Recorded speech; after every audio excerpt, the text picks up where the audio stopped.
What's going on, YouTube? Lil Ump back getting another reaction. Today we got Andrew Tate returns to debate Piers Morgan on Elon Musk and free speech. Okay, for me, I guess he debated talk shows, news, or for me, all that. So I'm saying I don't know what's going on. I know what's going on, but yeah, they talking about has must save free speech, Twitter bans user for them. Okay.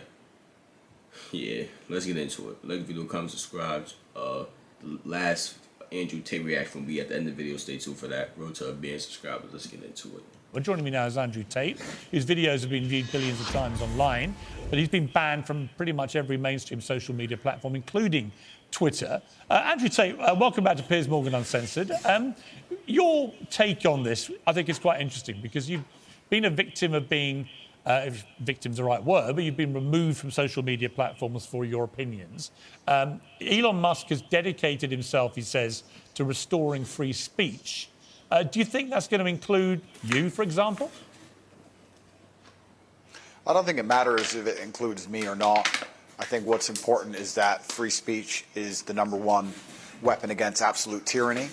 And although you cannot have complete free speech because then conversations completely break down into asinine insult fests, I do like the idea of the changing of the guard when it comes to control over information. Is it possible, Andrew Tate, to actually police something like Twitter, to be a platform for genuine free speech? Or is it so toxic and tribal now that whatever happens, you know, before we had all the people on the right screaming away that they were being no platformed and so on. Now you've got all the people on the left screaming that they're being diminished in some way. It's very tribal, very toxic. Can Musk cut through that? And if so, how? Yeah, it's going to be extremely difficult. There's always going to be one group of people who are extremely unhappy, but I think that anybody who's perspicacious enough to understand the truth of what's been going on in the world recently will know that the left and their narratives have certainly been protected for a very long time. And the universe has swings and balances, and God often restores balance to the universe, and perhaps it might swing the other way for a while. I truthfully am a person who believes that all points of view are extremely important, because as soon as you block points of view, you have absolute tyranny. And in a way, it's sort of self-defeating, isn't it? Because you carried on getting huge attention. It was interesting to me that when you came on the show, for example, we've had, I think, nearly 6 million people have viewed the whole interview that we did, which is a huge number of people, certainly far higher than watched it on conventional television. So you have a whole world out there online which operates away from social media platforms. Yeah, I've been very, very successful in spite of them, but not many people can do that. I'm in a pretty unique position, but I think that everybody needs a voice to a degree, and social media platforms are now the most important platforms on the planet. They control information, and they influence real-world decisions, and they influence people's perception of reality. The last few years of COVID have been a perfect example of what happens when you censor one side of the argument and you only allow one point of view to be purported by the matrix in and of itself, and that's how you end up in tyrannical situations. I think you were just discussing that, Piers. Yeah, and I think that's a perfectly valid point. You know, people have quite rightly held me to task over some of the positions I took during the COVID pandemic, notably when the scientists said as a definitive fact that you couldn't transmit the virus if you had the vaccine. It turned out that wasn't true. And I based my observations on that supposed fact and said, right, well, in that case, if you refuse to be vaccinated, you shouldn't get the same rights as people who've been vaccinated. If it's true that if you're unjabbed, you can pass it on. It turned out, actually, there's not much difference whether you've been vaccinated or not. And at that point, I changed my mind. But I felt that there were a lot of people who were being deplatformed from Twitter at the time for questioning the validity of scientific statements, and they would then be a complete U-turn. So I do think it was a very interesting period, actually, for testing what free speech means. It was actually worse than that.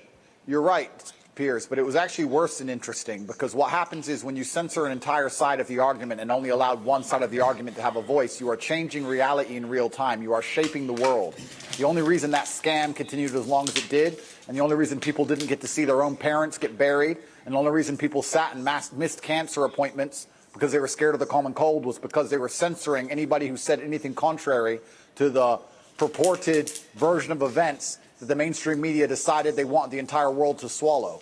It's beyond simply interesting, and it's beyond simply funny or coincidental. Yeah, I will challenge you on one thing. It's not the common cold, right? COVID-19 has killed 6.6 million people. It is one of the most deadly viruses, certainly of our lifetime. So it wasn't the common cold, but I do think it is completely justified for people to say we should be more cautious, I think, about accepting during fast-moving pandemics the word of scientists as being sacrosanct, because on a number of things, from the use of masks to the efficacy of vaccines in preventing transmission, they did massive U-turns. Your next flavor adventure is a sip away. Truly flavored vodka. Letting the experts have to speak. You feel what I'm saying? I'm just taking. I've read enough history books to know that the people having an open mind and all that, have an open mind, young kings and queens. You know what I'm saying? Listen, take what you can get. You feel what I'm saying? Take what you can get from this. The censoring are never the good guys, and they've been censoring a lot of arguments for a very long time in the name of good. They are weaponizing virtue, and it's always in the name of tyranny. Anybody who is out here trying to silence an entire side of an argument on any subject, whether it's COVID-19, immigration, anything else, they are the evil people who are out for absolute mind control of the populace. And they should be feared. I certainly agree. I certainly agree that I think the healthiest thing for any democracy is for all views to be aired and debated. We seem to have lost the ability to debate. You know, when I interviewed you, yeah, we had a few fractious moments, but actually, I thought it was a pretty spirited debate between people who perhaps had, you know, preconceived views of each other. And I've got no problem interviewing you now about these because I think you have an interesting take on this stuff. And that's the key to life. When you reach that level of adolescence in your mindset where you can't handle any point of view that is contrary to your own, then you're truly a broken person. And that's what the internet is purporting. It's very interesting you said about Twitter being tribal. There's a large contingent of people on Twitter who simply cannot handle reading an opinion which differs from their own. And that is a degree of immaturity that we do not need adults to be functioning with in the modern world. No, I agree. If you were Elon Musk, this idea of charging $8 now a month, whatever it is, to access the blue tick premium Twitter account, would you do that? Would you pay the extra? I think that social media companies for a very long time have lived in an absolute fantasy where they've printed money from thin air by charging people for pixels, and they grew into these large conglomerates with too many staff sitting around doing nothing, having coffee breaks. And Elon Musk is a businessman. He's walked into the office and he's firing a bunch of people who are messing around doing nothing, and he wants his business to make money, as it absolutely should. And how he decides that happens is his prerogative.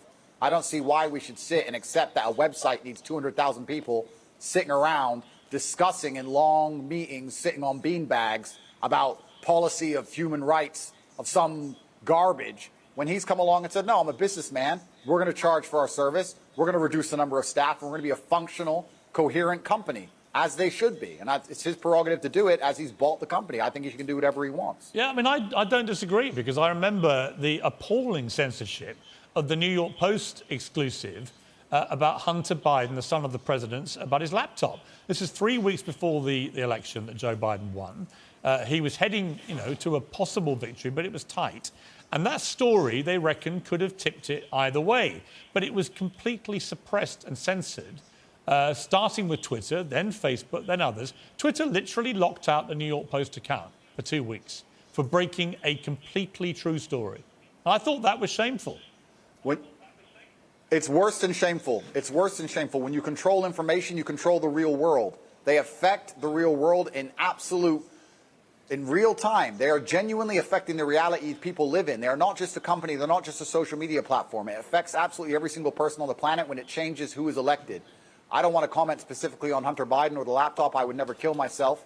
But I don't think it's fair that they would hide certain key information that close to an election. And the fact that they've done that was done specifically to affect the world that we all live in.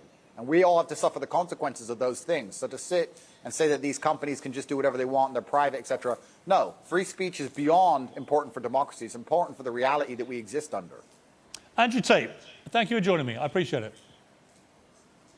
Thank you, friend.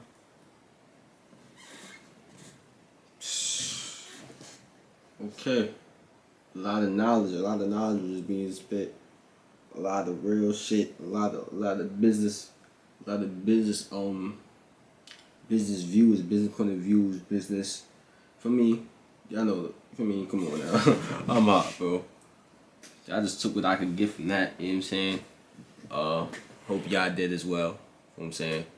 We just trying to make it in this world. We young, for me, young black kings and queens trying to make it. For me, even if you're not a young black king or queen, you a young white, young Mexican, young Latina, young German, young French, young Haitian. You feel what I'm saying? It don't matter. Whatever you is, my brother and sister. You know what I'm saying? Just make it. Do your thing. Grind every day, man. No days off. Hard work pays off. Niggas know my body. Last Tate reaction up here. I'm out of here.